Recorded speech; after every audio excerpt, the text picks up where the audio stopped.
는 큰 그림으로 보면 아주 이해하기가 쉽습니다. 지엽적으로 한 부분만 보면 그게 어렵고 또 좀 그런 부분도 없지 않아 있는데, 이사야서는 1장부터 66장까지 되어 있습니다. 이 말은 다시 말해서 신구약 성경은 전부 다 66권입니다. 그래서 이사야 선지자는 작은 성경이라고 말합니다. 구약은 39권이고 신약은 27권입니다. 그래서 이사야서에 나오는 1장부터 39장까지는 구약의 내용을 다루고 있다고 신학자들은 이렇게 분류해 놓았고, 40장부터 마지막 66장까지 27장은 신약 27권을 요약해 놓은 것이라 그렇게 이야기를 합니다. 그렇다고 해서 그 권마다 거기 딱 마태복음, 마가복음 뭐 그런 순서라고는 하기가 어렵지만, 그러나 그런 내용을 가지고 있다는 것을 참조하면 좋습니다. 구약은 범죄한 그 아담의 후손들이 받을 하나님의 징계에 대해서, 벌에 대해서, 구약은 계속 그 하나님의 심판에 대한 이야기를 많이 합니다.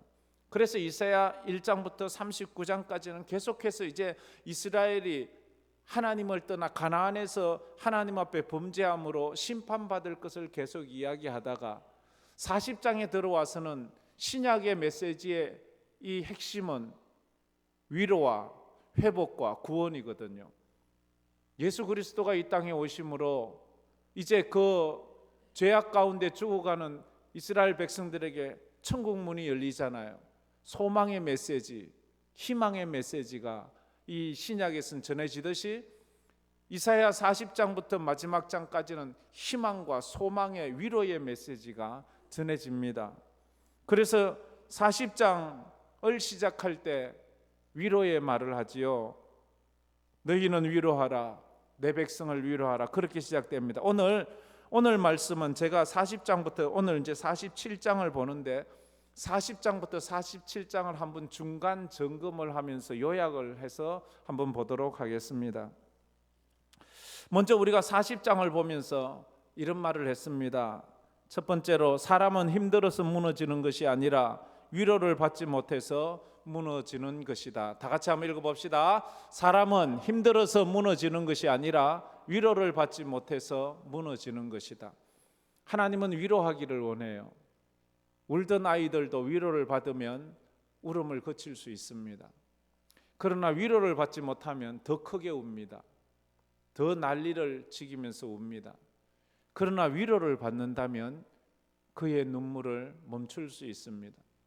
그래서 39장 같이 심판에 대한 두려운 말씀을 전해봤다가 이제 4장에 와서 그 말을 하지요. 4장 1절 2절 말씀은 이렇게 위로를 합니다. 다 같이 읽어봅시다. 너희의 하나님이 이르시되 너희는 위로하라, 내 백성을 위로하라. 너희는 예루살렘의 마음에 닿도록 말하며 그것에 외치라. 그 노역의 때가 끝났고 그 죄악의 사함을 받았느니라. 그의 모든 죄로 말미암아 여호와의 손에서 벌을 배나 받았느니라 할지니라 하시니라. 예, 그대로 한 번 더 보세요. 하나님이 이제 40장을 시작하면서 첫 절부터 하는 말이 너희는 위로하라, 내 백성을 위로하라. 우리 그리스도인의 사명은 위로의 사명입니다. 죽음 앞에 떨고 인생의 고난 앞에 떨고 있는 그 세상 사람들을 위로해 주는, 무엇으로? 십자가로, 하나님의 말씀으로 위로해 주는 거예요. 하나님 앞에 나와서 위로를 받는다면, 십자가 위로를 받는다면 울던 사람이 울음을 그칠 수 있습니다. 왜, 어떻게 위로하는? 예루살렘 마음에 닿도록 위로하래요. 마음에 닿지 않는 말은 위로가 되지 않습니다. 사람의 마음을 어루만지는 그런 위로의 말이 필요해요. 그 말이 뭐예요? 그 노역의 때가 끝났고 죄악이 사함받, 저건 뭐예요? 포로의 때가 끝났다는 말이에요.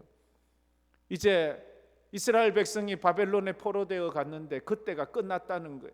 포로되어 사는 사람에게 가장 기쁜 소식은 포로의 기가 끝났다는 거예요. 감옥에 갇힌 사람에게 가장 기쁜 소식은 이제 감옥에서 풀려난다는 것입니다. 그 말을 하고, 이제 너희들이 벌을 배나 받았기, 벌 받은 게 끝났다, 이 말을 합니다. 그런데 여기서 이스라엘은 아멘 하면 좋잖아요. 아멘을 안 해요. 반론을 합니다. 하나님, 우리가 지금 바벨론에 포로되어 있잖아요. 이런 일이 어떻게, 우리가 어떻게 저 노역이 끝나고 저들의 손에서 해방되겠습니까? 믿을 수 없습니다. 이런 일은 있을 수 없어요. 믿을 수 없다는 거예요. 그래서 두 번째 41장에는 이중 명령과 삼중 위로를 하고 있습니다. 그것이 뭔가 하면 하나님이 내 편인 것은 확실하다. 그런데 내가 하나님의 편인지가 문제다. 다 같이 읽어봅시다. 하나님이 내 편인 것은 확실하다. 그런데 내가 하나님 편인지가 문제다. 하나님은 나를 언제나 사랑하세요. 근데 문제는 내가 하나님을 붙잡지 않으면서 하나님은 나를 붙잡지 않는다고 말해요. 아니요, 하나님은 언제나 우리를 사랑하세요. 근데 문제는 우리 편에 있는 거예요. 자식이 그렇게 말해요. 부모님이 나 사랑하지, 아니요, 부모님은 언제나 자식을 사랑해요. 근데 문제는 자식이 부모를 믿지 않는 거예요. 그처럼 그렇게 믿지 못하는 그들을 향하여 이사야 41장 10절에 아주 위대한 이중 명령과, 저기엔 이중 명령이 있고 삼중 약속이 있어요. 삼중 위로의 말씀이 있어요. 다 같이 한번 읽어봅시다. 두려워하지 말라, 내가 너와 함께함이라. 놀라지 말라, 나는 내 하나님이 됨이라. 내가 나를 굳세게 하리라. 참으로 너를 도와주리라. 참으로 나의 의로운 오른손으로 너를 붙들리라. 그렇게 말합니다.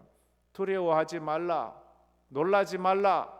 이중 명령이 있어요. 삼중 약속은 내가 너를 굳세게 하리라. 내가 너를 도와주리라. 내가 너를 붙들어 주리라.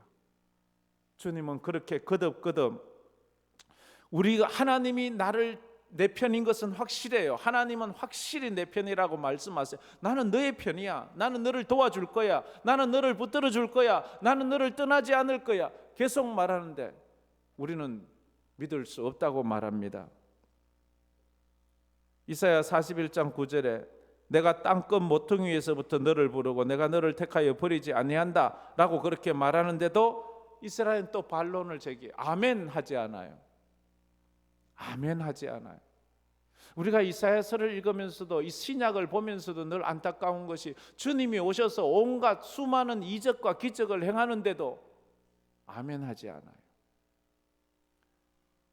떡 먹을 때는 아멘 하는 것 같지만 돌아서면 아멘 하지 않아요. 하나님, 지금 우리 형편 좀 보세요. 포로되어 온 1세대는 다 죽고 지금 100년이 넘었어요. 우리는 다 여기서 태어났는데 우리가 어떻게 돌아간단 말입니까? 어떻게 우리가 여기서 자유로워진단 말입니까? 그런 말씀하지 마세요. 또 아멘 하지 않아요. 그래서 42장 말씀에서 또 거듭 말하고 있습니다. 아무리 쓸모없고 초라할지라도 하나님은 결코 자기 백성을 포기하지 않는다고 이야기합니다. 다 같이 읽어봅시다. 아무리 쓸모없고 초라할지라도 하나님은 결코 자기 백성을 포기하지 않는다. 하나님은 계속 너희들이 지금 아무리 오랫동안 포로 생활을 하고 있고 아무리 오랫동안 여기서 이방인으로 살아가고 있어도 나는 너희를 포기하지 않아. 나는 너희를 잊어버리지 않아. 주님은 그렇게 계속 말해요. 너희들이 아무리 초라해 보여도 포로, 남들 볼 때는 도무지 인정하지 못하는 자라 할지라도 너희들이 애굽에서 400년 노예 생활을 해도 너희 조상들은 400년을 노예 생활을 해도 나는 그 노예들을 포기하지 않았어. 너희들은 이제 100년밖에 되지 않았는데 내가 너희들을 포기할상 싶으냐? 그 말씀을 지금 하고 있는 거예요. 그러면서 42장 3절에 이렇게 말하지요. 42장 3절 다 같이 읽어봅시다. 상한 갈대를 꺾지 아니하며 꺼져가는 등불을 끄지 아니하고 진실로 정의를 시행할 것이며. 상한 갈대를 꺾지 않는데 꺼져가는 등, 상한 갈대와 꺼져가는 등불은 무엇을 상징하는가 하면 쓸모없는 것. 상한 갈대는 쓸 수가 없어요. 상한 갈대는 시들고 썩고 꺾여서 아무런 볼품이 없는 거예요. 상한 냄새가 나는 거예요. 그 다음에 꺼져가는 등불은 어때요? 꺼져가는 등불은 까물까물해서 등불을 쓰면 사람이 눈 베리고 거기서는 끄름이 나서 사람의 막 매염이 나고 사람을 괴롭히는, 그렇게 아무런 쓸모없는 상한 갈대와 꺼져가는 등불도 끄지 아니하시고 버리지 아니하시고 그들을 끝까지 사랑하는 거예요. 너희들이 창기 같고 세리 같고 죄인이고 포로고 그러다 할지라도 하나님은 결코 너희를 버리지 않을 거야. 헬런 켈러 같이 삼중고 보지도 듣지도 말하지도 못하는 그런 사람도 하나님은 버리지 아니하시고, 그런 이 헬런 켈러에게 설리반 선생님을 보내주셔서 그 짐승 같은 여자아이를 위대한 그 시인이 되게 만드는 그런 놀라운, 그래서 설리반이 그 헬런 켈러가 마지막에 하나님 앞에 기도해, 하나님 저에게 3일만 보게 해주세요. 내가 3일만 본다면 첫째 날 그 부모를 보는 게 아니었어요. 첫째 날 설리반 선생님의 얼굴을 보겠습니다. 그 선생님 얼굴을 보게, 그 선생님이 자기를 인간 만들었잖아요. 짐승같이 울부짖던 그런데도 이렇게 말하는, 상한 갈대를 끄지 않고 꺼져가는 등불을 끄지 않는다고 말하는데도 그는 말합니다. 반론을 제게, 우리는 도무지 이해할 수 없어요. 하나님 도무지 깨달을 수가 없어요. 그건 불가능한 말이에요. 희망 고문하지 마세요. 그건 희망 고문하는 거예요. 있을 수 없는, 될 수도 없는 것들을 막연하게 희망을 줘서 우리로 하여금 더 절망에 빠지지 하지 마세요. 설교를 들으면서도 그렇게 말하는 사람이 있습니다. 목사님 말은요 참 듣기는 좋은데 희망 고문하는 거예요. 우리 인생들에게 하는 그 말은 희망 고문이에요. 있을 수 없는 일이에요. 어떻게 그게 이루어진단 말이에요. 여러분들은 그런 생각해 본 적이 없나요? 여러분은 그런 반론을 제기해 본 적이 없나요? 그렇게 믿음 아멘 한다는 게 쉬운 게 아니에요. 그런 그들에게 또 하나님은 포기할 만도 하시잖아요. 아 그래? 그럼 너희들은 뭐 안 되겠다고만 포기하지 뭐 이러지 않고 하나님은 포기하지 않아요. 다섯 번째로 44절에 성도의 담대함은 하나님의 사랑을 아는 것과 정비례한다 라고 말합니다. 다 같이 읽어봅시다. 성도의 담대함은 하나님의 사랑을 아는 것과 정비례한다. 우리가 담대해지는 것은 내가 용기 있어서가 아니에요. 내가 내 마음을 막 강화시키고 내가 내 자신을 막 나는 할 수 있어 긍정 마인드를 가져서 되는 것이 아니에요. 하나님께서 나를 얼마나 사랑하시는지를 아는 것과 그것과 비례한데요. 하나님은 날 위해 무엇이든지 할 수 있어. 하나님은 나를 위해서라면 무엇이든지 포기할 수 있어. 우리 자녀들이 자존감을 가지는 것은 뭐예요? 부모가 나를 위해 사랑이 얼마나 크다는 것을 깨달을 때, 우리 부모님은 나를 위해서라면 뭐든지 하셔. 우리 부모님은 나를 위해서라면 어떤 희생도 감당할 수 있어. 그 사랑이 크면 클수록 그렇게 나가는 거예요. 그렇게 나가는 거예요. 하나님, 그런 이 마음, 오늘 제가 비유를 들었는데 오전에 너의 인생에 이미 끼어들었다. 하나님께서 내 인생에 끼어들고 그 끼어든 하나님은 나를 위해 어떤 사랑도 감당하고 십자가까지 진다는 것을 알면 우리 성도들은 담대할 수 있어요. 어떤 삶 가운데서도 믿음 흔들리지 않아요. 왜? 그 주님이 내 인생에 끼어들어서 나와 함께 하시고 영원히 나와 함께 하시겠다고 나에게 말씀하셨기 때문에 44장 2절에 그래서 이렇게 말하지요. 44장 2절 다 같이 읽겠습니다. 너를 만들고 너를 모태에서부터 지어 낸 너를 도와줄 여호와가 이같이 말하노라. 나의 종 야곱 내가 택한 여수르나 두려워하지 말라. 하나님께서는 너를 도와줄 여호와, 너를 만들고 너를 모태에서부터 지어낸 너를 도와줄, 우리를 만드시고 우리를 모태에서부터 지금까지 도와주고 여기까지 인도하신 그 하나님께서 두려워하지 마 라고 말한다는 거예요. 우리가 어머니 모태에 있을 때 하나님이 우리를 만드셨대요. 그때부터 우리 주님은 나를 알고 계셨대요. 그 주님이 하시는 말씀이 너 두려워하지 마. 그러면 아멘, 예 하나님, 이렇게 말해야 될 것 아니에요? 그런데 이스라엘은 또 그렇게 말하지 못하는 것 같아요. 왜냐하면 그 다음에 계속해서 또 위로의 말을 끝없이 위로의 말이 또 오는 거예요. 여섯 번째로, 하나님은 역사의 주인이시고 주권자이십니다. 다 같이 읽어봅시다. 하나님은 역사의 주인이시고 주권자이시다. 우리가 하나님 앞에 나왔을 때 사람 보지 말아야 돼요. 하나님 봐야 돼요. 근데 문제는 우리 눈엔 하나님은 안 보이고 사람이 보이잖아요. 그러니까 하나님보다 사람이 더 커 보이고, 하나님이 내 인생을 좌우하는 것이 아니라 저 사람이 내 인생을 좌우하고, 저 사장님이 내 인생의 화복을 주관하는 사람 같고, 저 사람이 내 인생을 걸머쥐고 있는 것 같은 사람한테 더 전전긍긍하는, 바벨론에 포로되어 가서 포로로 생활을 하고 있는 이스라엘 백성들의 눈에는 하나님보다 바벨론의 주인들이 더 자기 인생을 거머쥐고 있는 것 같아요.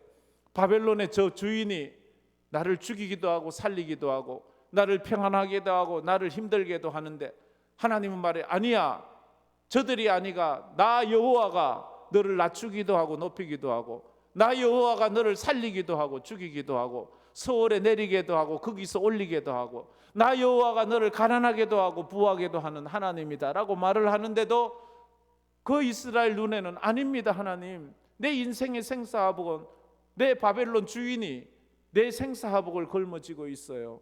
이렇게 보이는 거예요. 그래서 45장 1절에 이렇게 말하지요. 45장 1절 다 같이 한번 읽어봅시다. 여호와께서 그의 기름 부음을 받은 고레스에게 이같이 말씀하시되, 내가 그의 오른손을 붙들고 그 앞에 열국을 항복하게 하며 내가 왕들의 허리를 풀어 그 앞에 문들을 열고 성문들이 닫히지 못하게 하리라. 이 고레스를 세워서 네가 그토록 두려워하던 바벨론을 멸망시키겠다는 거예요. 이 말은 고레스가 태어나기 100년 전에 한 거예요. 고레스라는 사람이 존재하지도 않을 때, 이스라엘 백성이 아직도 바벨론에 포로되지도 않았을 때, 이스라엘이 아직 멸망되지도 않았을 때 고레스란 이름을 분명하게 이사야 선지자를 통해서 예언해 주시면서, 역사의 주인은 하나님이야, 바벨론이 역사의 주인이 아니야. 너는 지금 바벨론을 그렇게 겁내고 있는데, 바벨론의 너의 주인을 그렇게 겁내고 있는데, 아니야, 내가 고레스를 시켜서 이 네가 그토록 겁나는 이 바벨론의 주인들을 하루아침에 다 멸망시키고, 그래서 바벨론 하루아침에 망해요.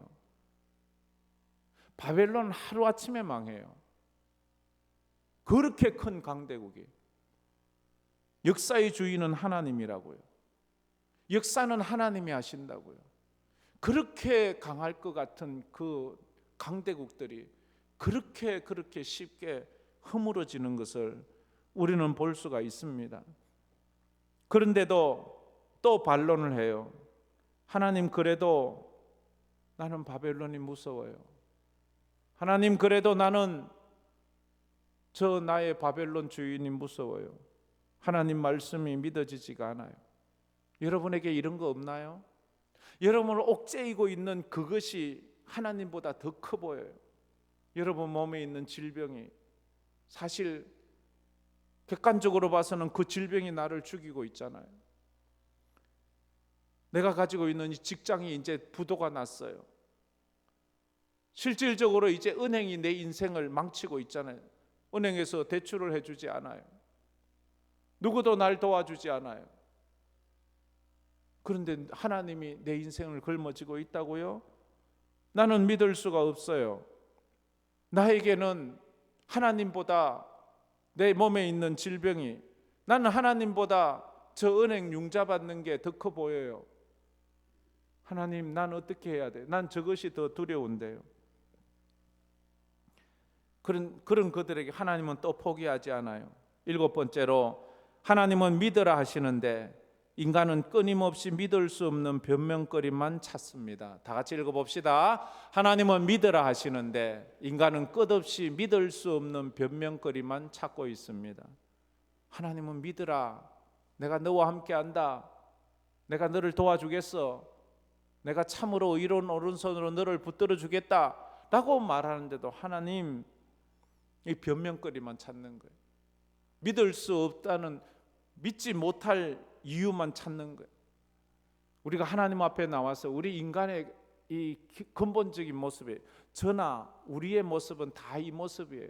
하나님께서 수도 없이 난 너 사랑해, 난 너를 위해 뭐든지 할 수 있어, 내가 너의 편인 건 확실해, 문제는 네가 나를 붙잡느냐 안 받느냐 더 중요해, 나는 역사의 주인이야, 나는 이 땅을 주권적으로 역사하고 있어, 그러니까 너는 나를 믿어야 돼. 그런데도 우리는 끊임없이 믿을 수 없는 조건들, 변명거리, 하나님 이래서 안 돼요, 하나님 저래서 못 돼요, 하나님 이것 때문에 안 돼요, 나는 몸이 약하고요, 나는 지금 돈이 없고요, 나를 도와줄 사람도 없고요, 나는 어쩌고 저쩌고, 그래서 안 돼요. 우리는 세상적인 조건으로, 말씀은 우리를 끊임없이 내가 너와 함께하고 내가 너를 도와주고 내가 너를 지켜준다고 말씀하는데도 우리는 하나님 이것 때문에 안 되고 저것 때문에 안 되고 이래서 안 되고 저래서 안 되고 그래서 나는 믿지 못해요 라는 말들만 자꾸만 해대는 그 모습, 그게 지금 이스라엘 모습이었다 하는 것입니다. 홍해 앞에 이스라엘이 떡 서서 하는 말이 그럼 그렇지. 홍해 앞에 있기 전까지 이스라엘은 출애굽 나올 때 10가지 재앙 기적을 보았어요.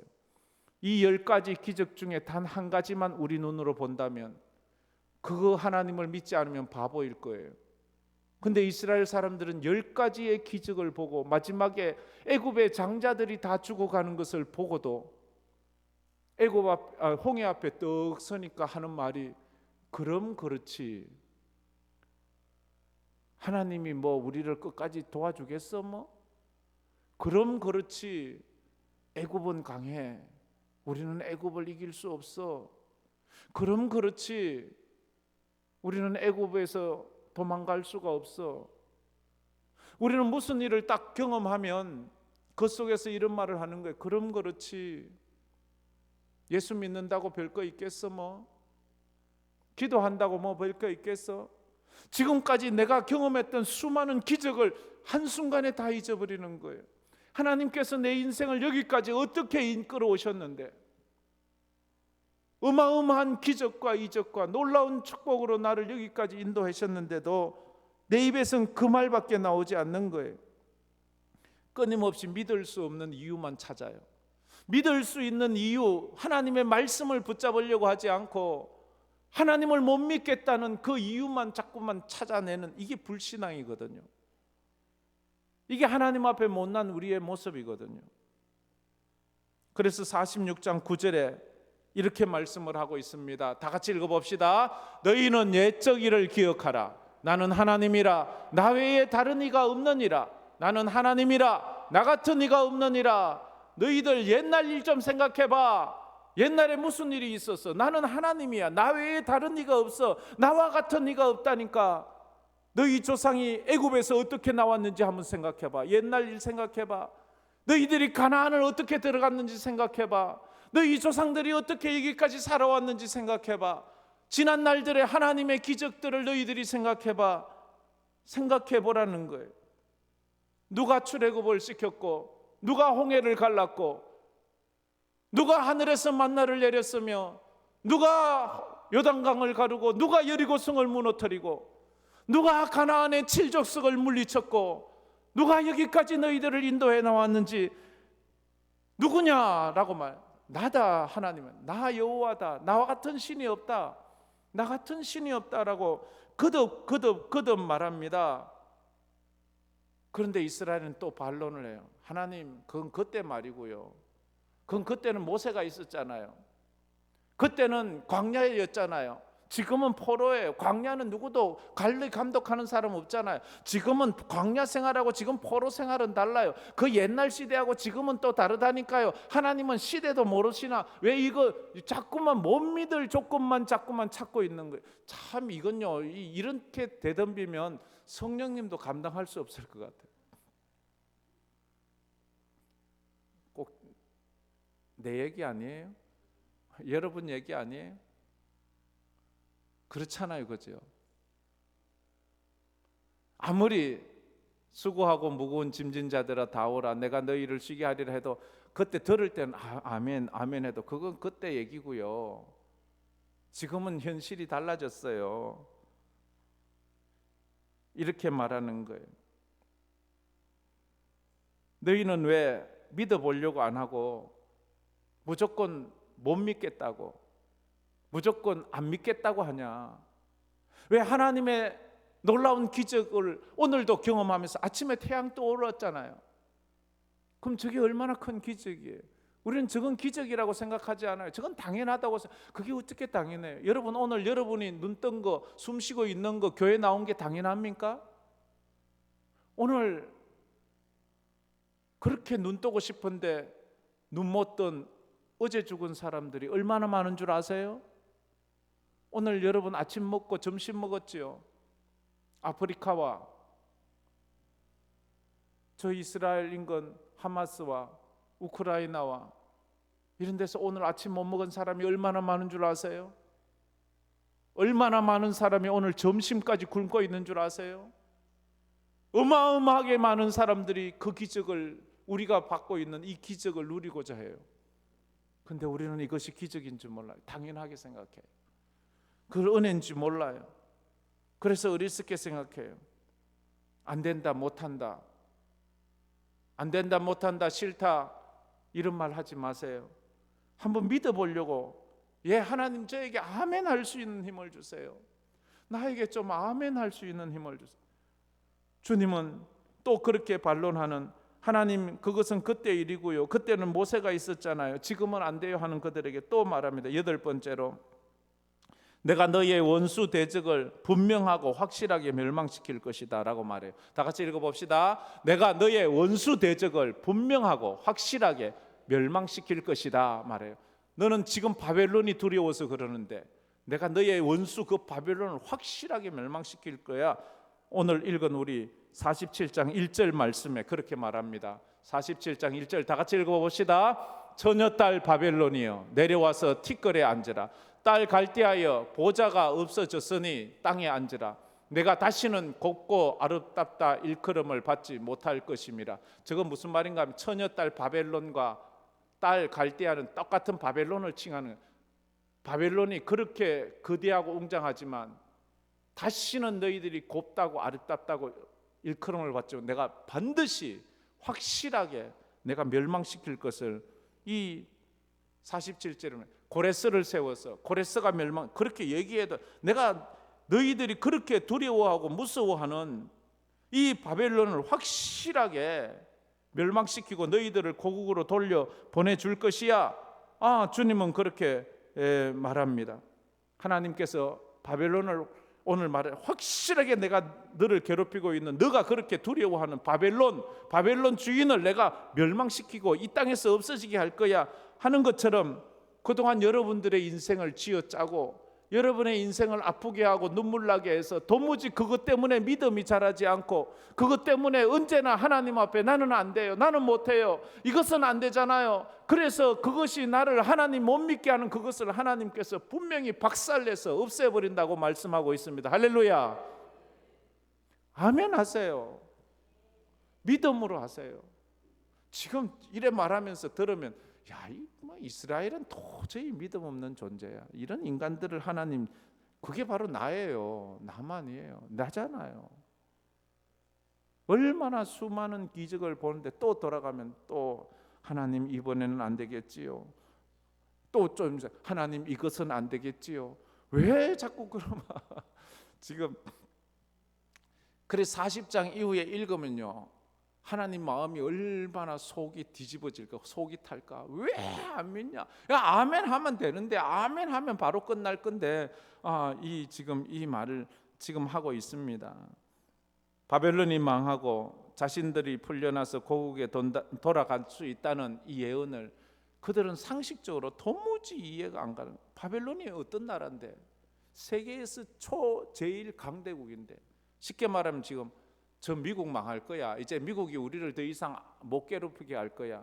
저 북한도 망할 거야. 저 중국도 망할 거야. 그걸 어떻게 믿을 수 있냐고요. 상상도 믿을 수도 없는 거예요. 너무 허황된 이야기인 것 같아요.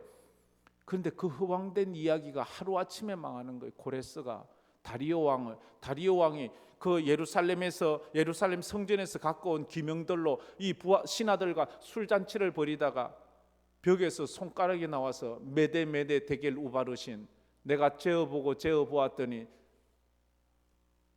함량 미달이더라. 그걸 보고 그날 저녁에 죽어요.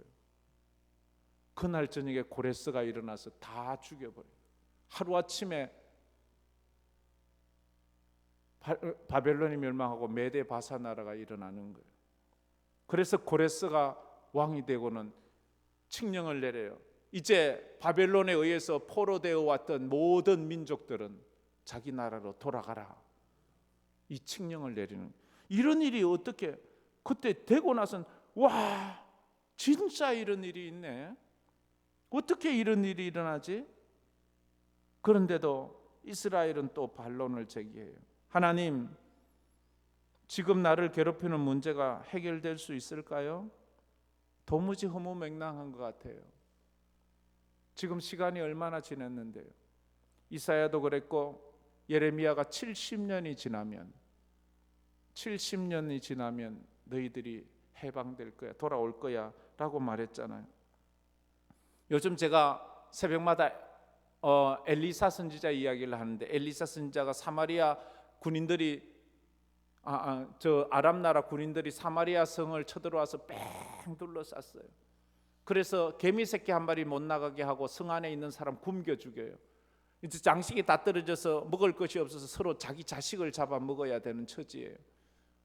그래서 자기 자식을 잡아 먹어야 되는 그렇게 굶주린 그들에게 엘리사가 나가서 하는 말이, 내일 이맘때 너희들은 하늘에서 음식이 내려와서 다 배불리 먹고도 남을 거야. 이러니까 말도 되지 않는 소리예요.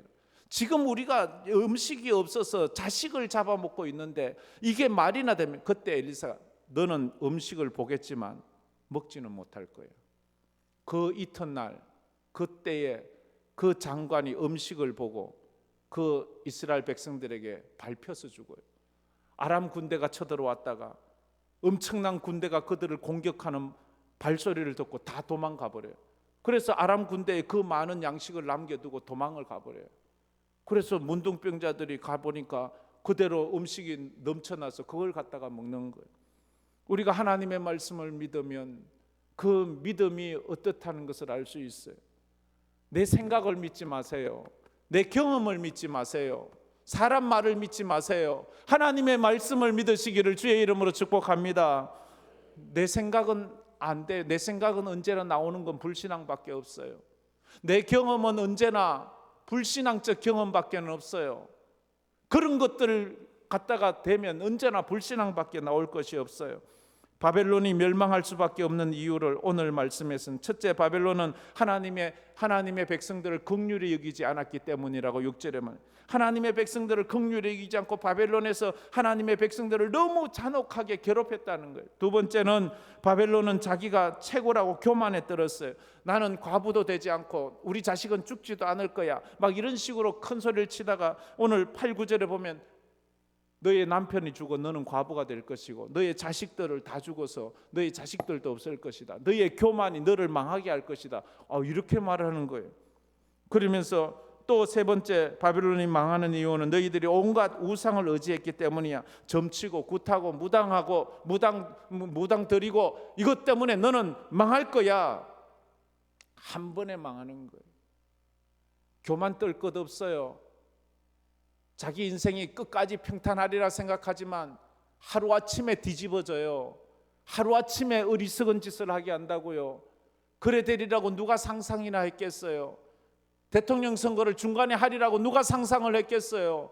역사는 하나님이 인도하세요. 사람이 하는 게 아니에요. 우리 하나님이 내 인생을 붙잡고 있어요. 믿으시길 바랍니다.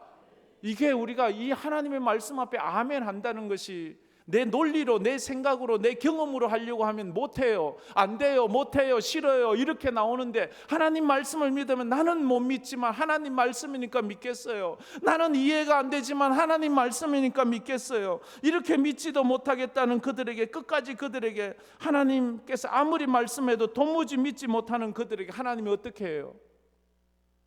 너희들 정말 못 믿는구나. 그래서 하나님이 독생자를 보내시는 거예요. 독생자가 인간이 되어 오셔서 독생자가 우리를 위해 십자가에 못 박아요. 봐, 내 아들이 십자가에 못 박아 죽잖아. 그래도 못 믿어요. 그래서 주님은 십자가에서 죽고 3일 만에 부활하세요. 그래도 못 믿겠니? 거기 이사야 53장에 고난받는 종이잖아요. 그가 찔림은 우리의 허물을 인하며 그가 상함은 우리의 죄악을, 그가 징계를 받음으로 우리가 나음을 입었고 그가 채찍에 맞음으로 우리가 평화를 누렸도다. 우리가 이 고난받는 종, 주님이 오시는 그 예언의 말씀을 하면서 우리가 거기에 녹아지잖아요. 끝까지 믿지 못하겠다고 하는 고집부리는 이스라엘을 위해서 주님이 이 땅에 오셔서 십자가를 지셨어요. 끝까지. 그럼에도 불구하고 나는 너를 사랑해. 하나님, 나 못 믿겠어. 그래도 나는 너를 사랑해. 나는 너를 포기하지 않아. 나는 너를 위해서 무엇이든지 다 할 수 있어. 나는 너를 위해서라면 나는 뭐든지 다 할 수 있어. 하나님을 못 믿겠다고, 안 믿겠다고, 믿을 수 없다고 계속해서 말하는 그들을 향하여 주님은 이 말씀을 하세요. 그래서 요한복음 3장 16절, 하나님이, 다 같이 한번 암송해 봅시다. 하나님이 세상을 이처럼 사랑하사 독생자를 주셨으니 이는 저를 믿는 자마다 멸망하지 않고 영생을 얻게 하려 하심이라. 우리의 최고의 위로의 메시지는 십자가입니다. 할렐루야. 주님이 날 위해 이 땅에 오시고 십자가를 지셨다는 것입니다. 그래서 오늘 제가 이 찬양을 아주 멋있게 좀 하고 싶었는데 제가 좀 하면 또 은혜가 떨어질 것 같아서 제가 특별히 듀엣으로 부르는 요즘 최고 잘 나가는 CCM 가수 둘을 초청을 했습니다. 얼른 나와보세요. 우리 때문에 십자가 지셨고 우리 때문에 죽임 당하셨네. 오늘 이것이